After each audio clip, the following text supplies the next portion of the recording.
Kerajaan Sabah sentiasa bekerjasama dengan Kementerian Pendidikan untuk realisasi agenda perkasa pendidikan.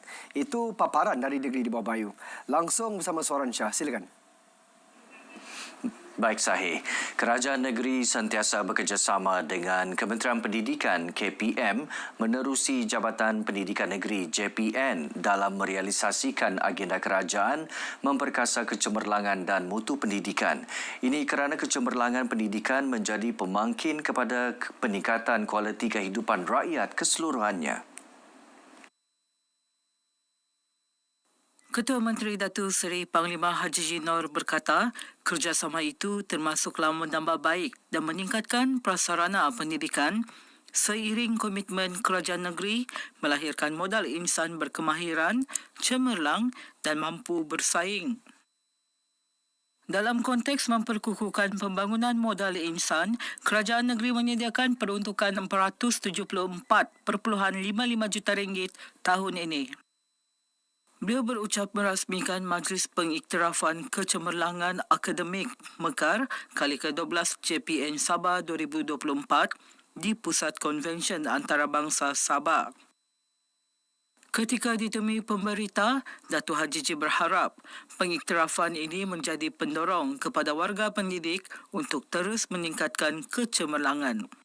Ini adalah satu program yang cukup baik sebagai memberi pengiktirafan kepada mereka yang telah menyumbang kepada pendidikan di negeri ini. Kerana itulah ianya selari dengan hala tuju kerajaan, iaitu pembangunan modal insan.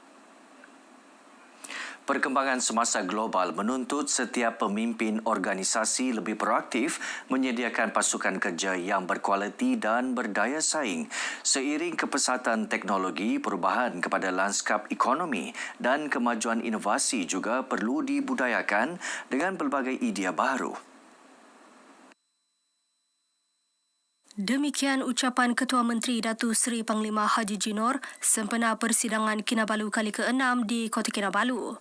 Teks ucapan dibacakan Timbalan Ketua Menteri Datuk Seri Panglima Dr. Joachim Gun Salam. Datuk Haji Ji turut memuji penganjuran persidangan bertemakan memacu perubahan positif dalam dunia dinamik itu yang disifatkannya sebagai landasan mendapatkan pemahaman mengenai konsep kepimpinan yang berdepan cabaran kemodenan global. Majlis turut menyaksikan perjanjian persefahaman MOU antara Selcom Timur Sabah Sdn Berhad dan Universiti Malaysia Sabah UMS. Menerusi MOU ini, kedua-dua pihak bersetuju untuk mewujudkan Living Lab di perkarangan UMS bagi memperkasa bidang teknologi pintar. Sabah berpotensi besar menjadi destinasi pilihan pelabur asing khususnya dari negara China dan Korea.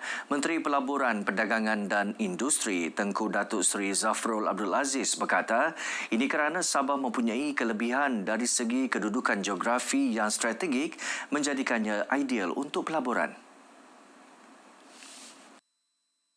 Actually, the talent pool di Sabah, bila saya bercakap dengan dua syarikat yang hadir hari ini, mereka dah commit lagi 10 bilion, ya, dan dia kata isu talent tu tak ada, kerana mereka boleh dapat a lot of good talent Malaysia, di Sabah, satu. Keduanya, dari segi di Sabah ni, actually the location, the demography is quite close to Korea to China. These are the two factories yang saya visit tadi. In fact, Sabah ni lagi dekat dengan China dan Korea daripada Semenanjung lah. Beliau ditemui media dalam majlis perasmian serentak mesyuarat perwakilan wanita Pergerakan Pemuda Puteri dan UMNO Bahagian Penampang tahun 2024 di Pusat Konvensyen Antarabangsa Sabah SICC Kota Kinabalu. Tambahnya, Kerajaan Persekutuan akan sentiasa bekerjasama dengan kerajaan negeri untuk memajukan lagi pelaburan Sabah, khususnya meningkatkan tahap infrastruktur logistik dan bekalan tenaga elektrik yang menjadi antara cabaran besar negeri ketika ini. Beliau menegaskan bahawa isu-isu sedemikian seharusnya dibincangkan secara mingguan dan perlu dikoordinasikan melalui pusat sehenti. Ini bagi memastikan peningkatan pelaburan Sabah seimbang dengan peningkatan negeri lain di seluruh negara. Kerajaan negeri melalui Majlis Ugama Islam Sabah MUIS dan Jabatan Hal Ehwal Agama Islam Negeri Sabah Giants bakal membina sekolah menengah agama negeri SMAN yang dilengkapi masjid untuk aktiviti keagamaan termasuk ibadah solat. Perancangan tersebut akan dikemukakan Giants kepada Jabatan Ketua Menteri untuk dibentangkan dalam mesyuarat Kabinet Negeri. Menteri Sains, Teknologi dan Inovasi Datuk Muhammad Arifin Muhammad Arif yang juga Esko Pendidikan dan Hal Ehwal Agama Islam Negeri memaklumkan Giants akan menggunakan tanah yang diperuntukkan kerajaan dalam kawasan hub pendidikan Sandakan untuk mendirikan sekolah berkenaan. Di Sandakan ini seperti mana yang saya selalu mendapat pandangan daripada pegawai-pegawai Jahin, pegawai MUIS dan pegawai pendidikan sendiri serta masyarakat di kawasan Sandakan ini, mereka memerlukan sebuah sekolah menengah agama SMAN. Dan untuk itu kita akan utamakan SMAN ini dan kita akan masukkan dalam RMK 13. Dato' Arifin ditemui RTM selepas meninjau hub pendidikan Sandakan. Dalam perkembangan berkaitan, Datuk Muhammad Arifin berkata, dalam rancangan Malaysia ke-13, kerajaan negeri juga merancang membina SMAN di Tawau, Kutamarudu dan Kudat. Pewartaan Hari Sabah pada 31 Ogos bermula tahun ini disambut baik wakil rakyat negeri ini.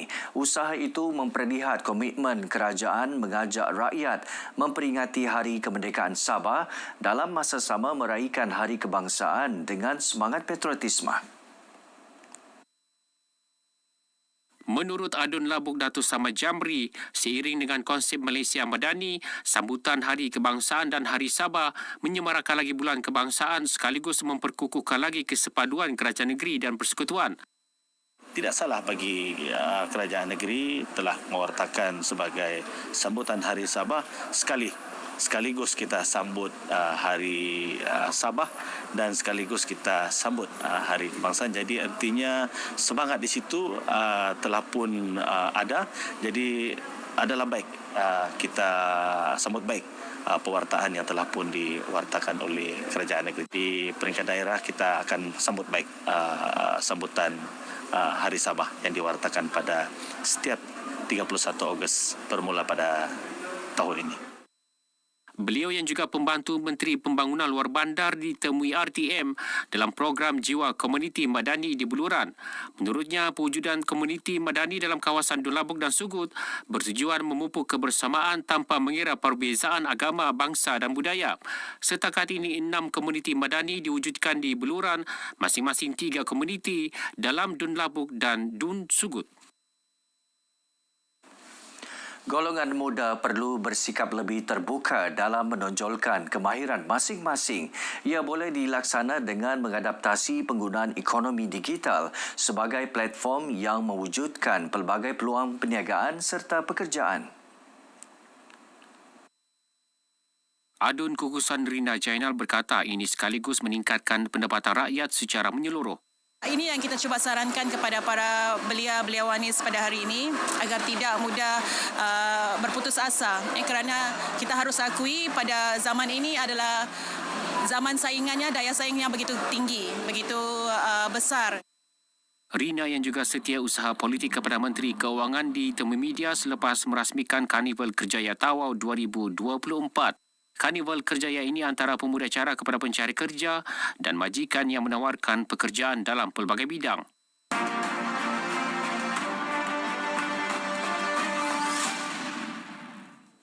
Pisanangan, salam Sabah Maju Jaya. Ngaran kuno ponga Victor Saliman, iti haid kampung Rugading Kiulu ti beroperasi tindak pengusaha tit makanan sada tayam.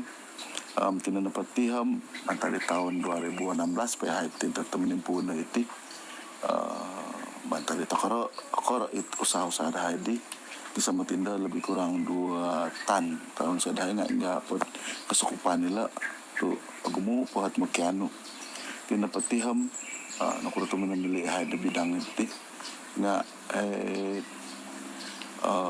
agumu permintaan atau kita aku kaisa kedua napa nga perlu aku da papaila dan tengah petani tengah pengguna it mamutayam ngai amit mangakan ngai da tengah tayam ingala titi sebelum karikat lebih jam makan teko perlu teko ilanat nunu nakan lagi tengah tayam teko di supaya sehat teko agumo bantuan kerajaan dan anda itu antara 2016 lagi sembilan pun sikau juga kerajaan tu sentiasa membantu mengulung dah pun sikau.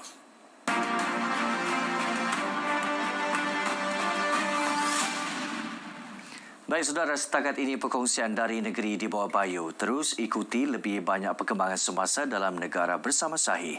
Dari sungai hingga segara, Palestin pasti merdeka. Silakan saya. Terima kasih Soran.